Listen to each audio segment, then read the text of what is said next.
Il-pożizzjoni tal-Gvern fil-konfront tal-kumpens għall-flus li tħallsu f'taxxa tar-reġistrazzjoni tal-karozzi wara li Malta sieħbet fl-Unjoni Ewropea għadha l-istess.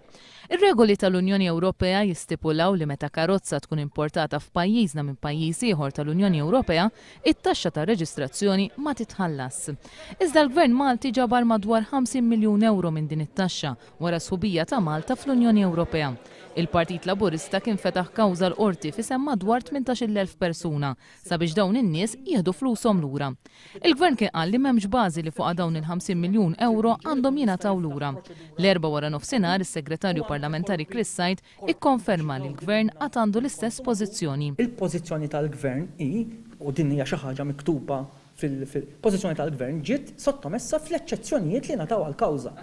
Huma l-eċċezzjoni kieku inbidlu l-eċċezzjonijiet. Din id-dikjarazzjoni saret waqt konferenza tal-aħbarijiet li fiha tnieda l-konsultazzjoni abbozz ta' liġi dwar proċeduri legali li jinfetħu fi gruppi u li jista' jkollhom rappreżentant wieħed.